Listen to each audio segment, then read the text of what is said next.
Our episode opens with Bix having another nightmare, but this time it's not as much about Gorst as it is about the missions that they've been working on over the last year. That's right, she's with Cassian in bed, and they're in one of their safe houses that they apparently return to time after time. And instead of this vision being one where she's tortured, now it's Gorst torturing some random soldier, which we later in the episode come to find out is the soldier that Cassian killed.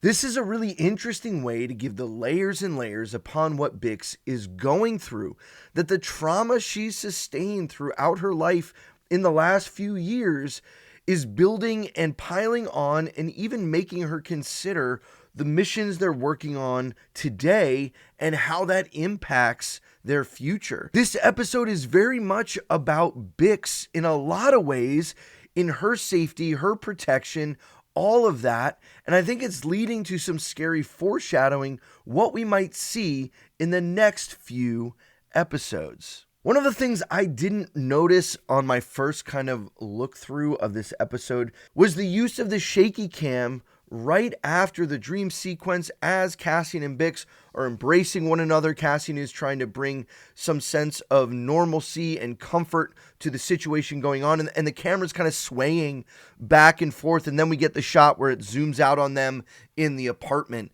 Now, shaky cam has been used in a lot of ways in a lot of other places, but I love the very specific use of it in this disorienting moment where Bix is still feeling like the world is shaking and crumbling, like her brain, her mind isn't even with her. And she's been saying that, again, it's times when I relax that it starts to really push through. And isn't that so true in so many different ways, that when we finally slow down and relax is oftentimes when our pain and our grief and our trouble really catches up with us. This is partly why our lives, we pack it full of stuff all the time, that we're going from thing to thing to thing to thing. We kind of numb and desensitize ourselves to what's going on around us so that we don't have to deal with whatever it is that is the trauma we want to get away from. And we know that that doesn't work, because eventually we do finally sit down, we do finally slow down, and that's when it kind of crashes over us like a wave. That's often how grief works, and how oftentimes when you're mourning someone or you have a great loss in your life, that it's not till you finally slow down that it actually hits you. And so I really like those little details here in the story that make it believable, that make what's happening not just a thing that's happening on the screen, but it's bringing in a lot of these real, honest human experience moments that make it all fit. This is what the original trilogy, I think, did so perfectly in so many different ways. While it is a fantasy story in a galaxy far, far away, it feels like it's an everyday journey story of a kid who we would all relate to in some way. And it weaves in these little things here or there that make it feel that way. I want to talk for a moment about the use of camera to tell story. We've seen it twice already, just in the beginning of this episode. We saw it with Bix in her dream sequence, kind of the camera focusing away from the soldier onto his clothes on the ground to let us know this was an Imperial soldier being tortured, not a rebel. And in the same way, it's used as Cyril is getting ready in the morning, as the camera focuses off of him out onto someone outside pretending to work, but really getting the sense that they're spying on Cyril. He shuts the window and he goes about his business. He gets his keys out, and then he ties a little string. We get nice and close in, very intentional, ties a little string on the door to let him know if someone breaks in or not, because they won't notice the string at the bottom, and then the door will break and he'll know if someone was in his apartment. But the use of the camera to focus in and out really builds the sense of what's going on. It shows us what's going on without telling us what's going on. And that's exactly what continues to happen as the scene unfolds. We get this long kind of one walk from his apartment all the way, very similar to the walk we got with Mon Mothma and Chandrilla, the beauty of these live built sets, as he walks through the town square all the way to his building, this would feel like a very long sequence. This would maybe feel a little out of place if it just had music underneath. So what do? They also realize, hey, we want to tell more of what's going on. So we're going to use this call between Edie Karn and Cyril Karn as they're on a FaceTime call. And we get to hear the audio of all of that as he's walking, kind of joking back and forth, or not joking, but she's complaining about the signal. He's breaking up. He's like, it shouldn't be that bad. Are you on the outer rim? Like, it kind of just showing that his mom just really thinks what he's doing is despicable because she's buying into all the propaganda. Plan phase 1 of the whole Gorman project is underway. We're told all of this just through a conversation and through some of the rebel uprising we see in the town square. All of that is shown in just this few moments. We're getting the setting. We're being given the context of Gorman. We find out that Cyril has been promoted as the head here on the office of the Bureau of Standards in Gorman. And in this conversation with his mom, she's not too happy with it. But this conversation would feel really long and dragged out if he was just sitting at his desk for the whole conversation. So instead of that, we get the whole picture all the way up, him walking in and sitting down at his desk. And then finally we see a little bit of this call back and forth with his mom. But it also sets up the way that they've done it is just seeing the audio. We then are able to jump over to those who were spying on Cyril, kind of confirming what he felt at the beginning as he was standing at his mirror. He is being listened to, he is being watched, and he's aware of it. Very interesting. Now, I must confess and be honest, I thought when I first saw this scene that one of the guys listening in was one of the propaganda guys, and maybe it just was like what was in my head. I was like, why would the Empire be spying on Cyril? But then they started talking. And I realized, oh, this isn't the Empire. They would be speaking Basic. They are speaking a different language, hence the subtitles. And I want to just talk for a moment about the language choice and use that is very intentional, that has been all throughout Andor. We've seen it in season 1. We're seeing it again in season 2. We've seen it in season 2 with Chandrilla and the way that the wedding was.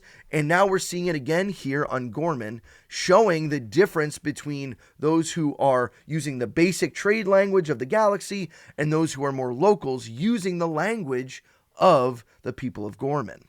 And then after that, we have a quick scene of Bix and Cassian shopping for food, but really this is all just set up to show how cautious Cassian is, how safe in some regards Bix feels, or just this idea that Bix wants to live her life, and Cassian is like, nope, hood up, I'm gonna hide. We got to make sure that we're not seen. People are looking for me even more so than they're looking for you. And all of this is about protecting Bix.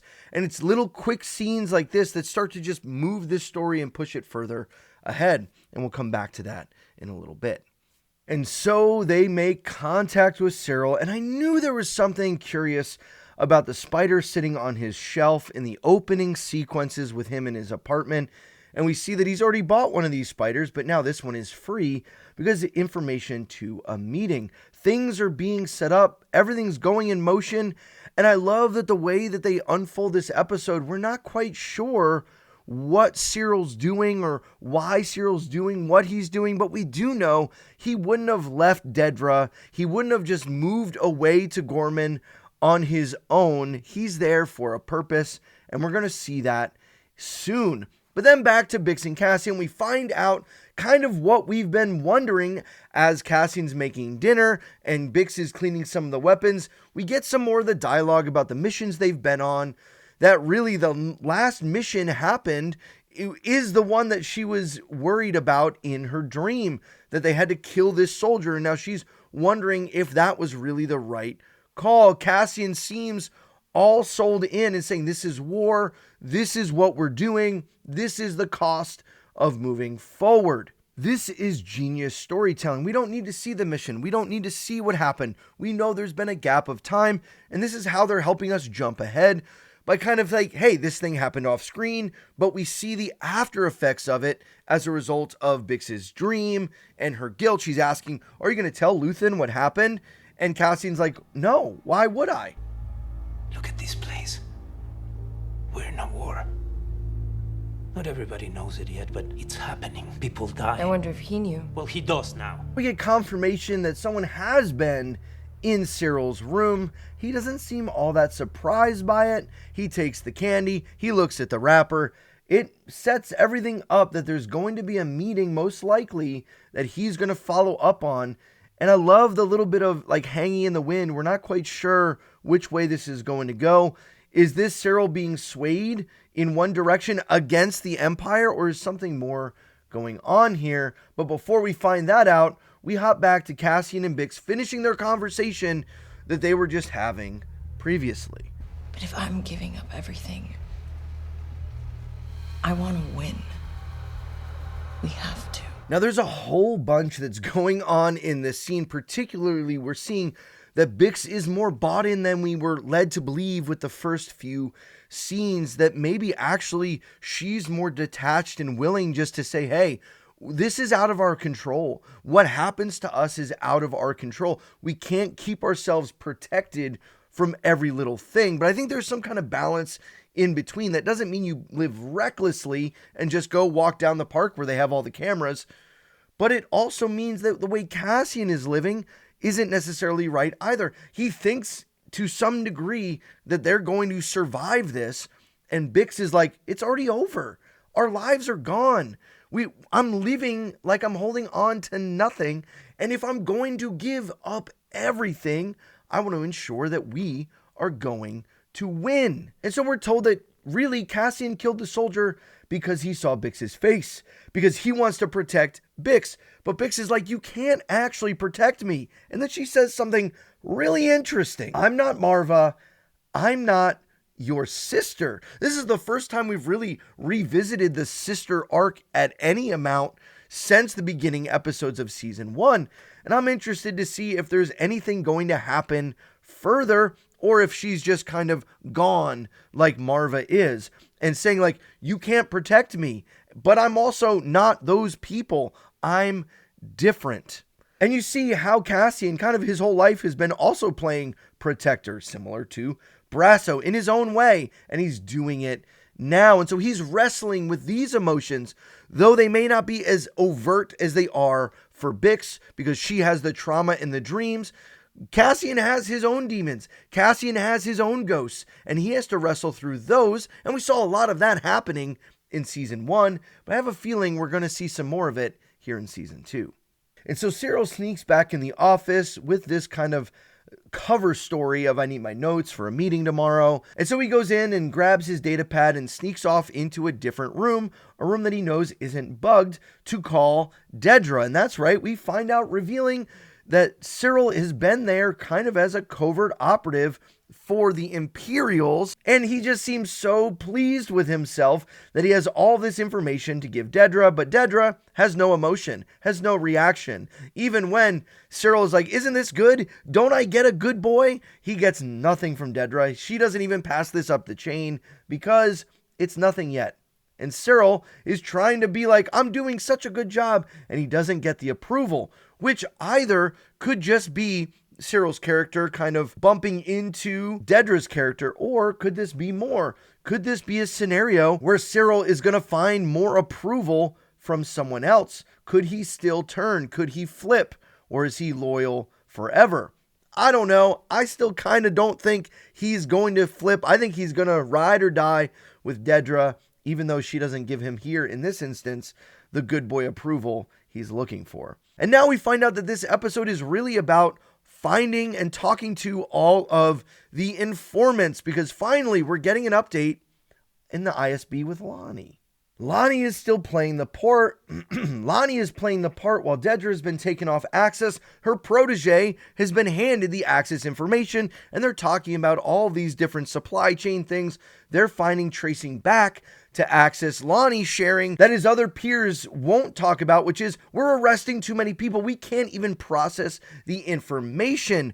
And while this may feel like Lonnie putting his neck out on the line to say what everyone else is feeling, I think it's his job and his way of just showing, hey, I'm committed to this. And he's trying to help the other people around him instead of step on them and push them down as a lot of others would do. He's instead trying to be that shoulder that people can trust. He's setting up information to give and feed it over to Luthen. And the tension is building at the ISB, even in the inner workings, because they're tracing down things. They're getting closer to Axis. Lonnie needs to share this information, but you can see at the end, he's struggling a little bit with this, but yet there's tension now between Dedra and her former protege, because he's not asking her for help. And she's like, I'm off Axis, but I want to be on Axis. And all of this kind of is swirling. And it just sets up that I think things are not going to go exactly the way they are. And I also still kind of in my gut feel like Dedra is still trying to chase down Axis her own way, even though she's not allowed to do it on the up and up. She wants to be involved still in finding Cassian, in finding Axis, all of these things. It's in her DNA. She can't just let go of it because she's been put on the Gorman project. Whew. Okay, we haven't had power for the last 24 hours, so we went out to get breakfast. I'm back. Got my Dunkin'. Let's get rolling back into it. Back on Coruscant, Mon Mothma's trying to overturn PORD, but she needs the votes. So she's going to person after person to try to get them to vote against the Emperor, but it's not that easy. No one wants to go against the Emperor. Even those who she's stood up for before, who have been allies before, are unwilling to chance the problems that the Empire coming down on them would bring about if they go against the Emperor. We're seeing already his grip on the Senate is causing people to just fold. And not everyone is like Mon Mothma. Not everyone is willing to actually fight. And so I think this is an important step that's being shown in this whole process, because this is the beginning of Mon Mothma realizing that politics is not going to be the answer. Lonnie and Luthen hanging out, talking Gorman. That's the new information. It's been 3 months since Lonnie has met with Luthen, and now he's giving him the information that for whatever reason, the Empire is really interested in Gorman, that Dedra Meero is off of Axis, and it's causing friction. He's letting Luthen know all of these things, and Luthen is like, I need more. I need more information. The faster you bring it, the quicker you bring it, because this is different. And Lonnie's like, wait, in the past, you told me to wait, to not contact you, to not reach out. Things are starting to pick up. They're starting to move faster and faster and faster. And Luthen can feel that. And now their sights have been set on Gorman.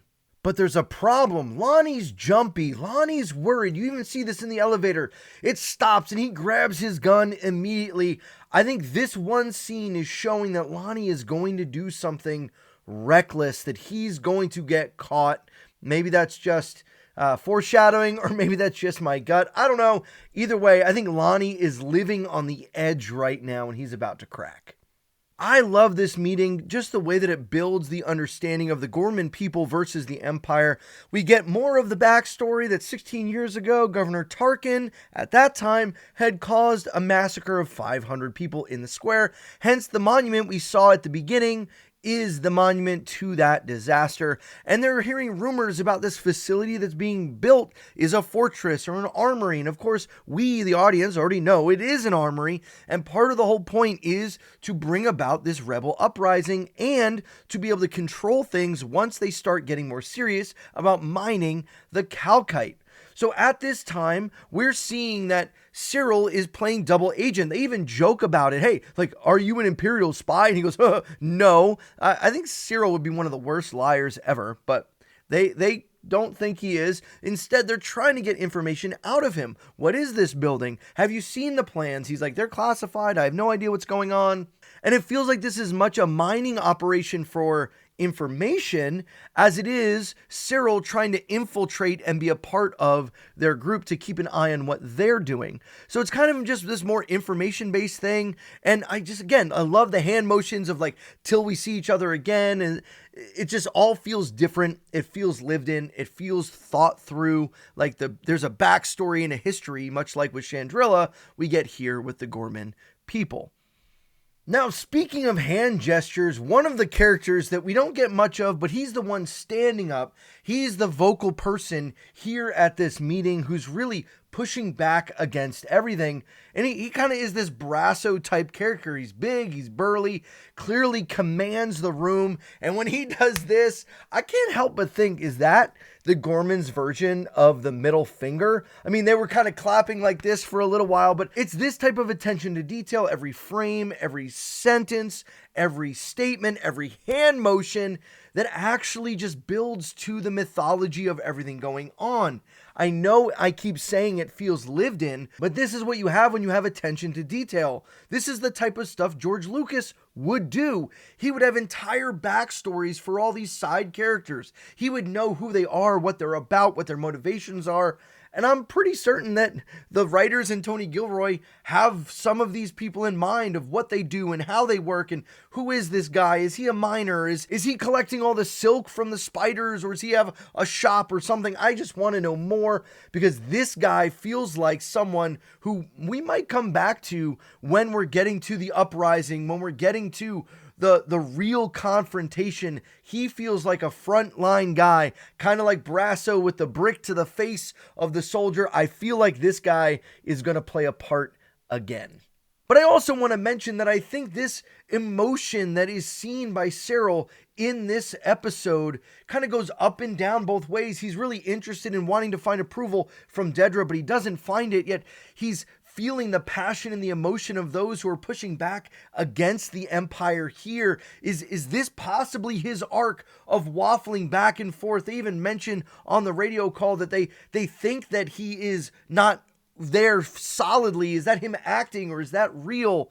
Again, I'm just interested to see what could happen with Cyril. I think it's more open than people are giving it credit for, even though earlier in this episode, I even said I don't think he'll turn away from his allegiance, particularly to Dedra, more than the Empire.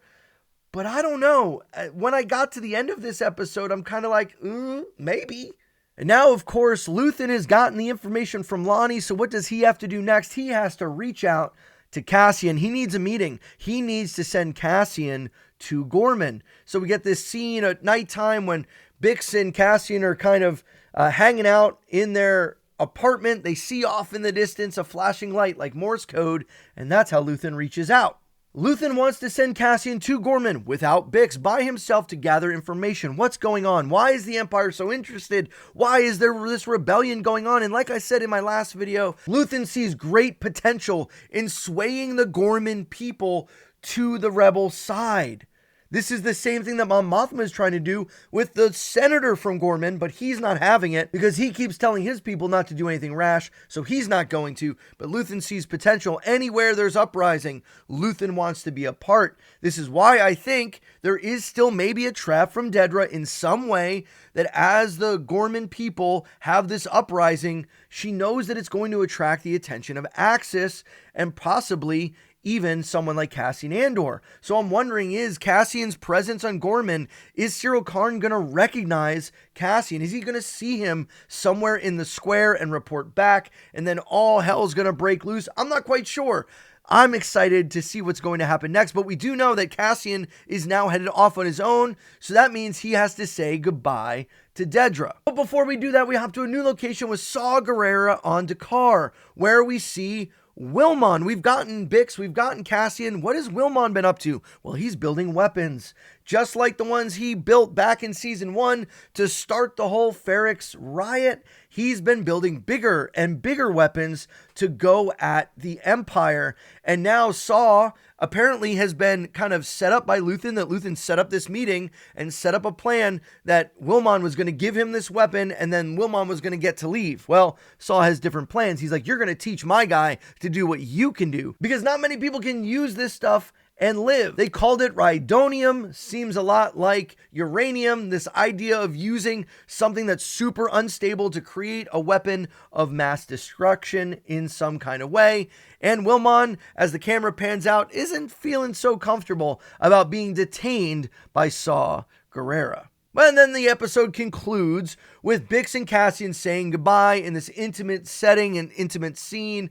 They're really just enjoying each other's presence, if you know what I mean. And then it ends with Cassian heading down the elevator. We know he's headed to Gorman. And that's where it's going to pick up next episode. I'm assuming. I haven't seen it yet, but I just want to give you some of my thoughts right here and now. I've recapped a bunch of them, but I really love the Lonnie storyline being picked back up and us getting more information. I'm really interested to see how is Cyril Karn going to adjust to all of this information. He was never trained to be a spy. And from the way that we've seen him interact in season 1, he's not necessarily the best on his feet with coming up with things to say in the right moment, in the right time.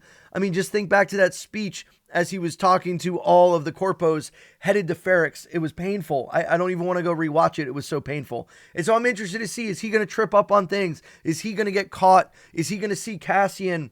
These are all really interesting storylines. And the fact that now Saw Gerrera's group is being brought in, I have a feeling we're going to see a heist of some kind or something come along that's going to involve the weapons that Wilmon is making. All in the same time as Mon Mothma is trying to gain power in the Senate. Some are going to look at this episode, as they do with many episodes in Andor, and say things like this was a filler episode. And I'm like, filler episodes are just side quest missions that don't move the story forward. If an episode or episodes moves the story forward, building blocks being put in place, story arcs merging together, more depth being given to characters, that is not filler.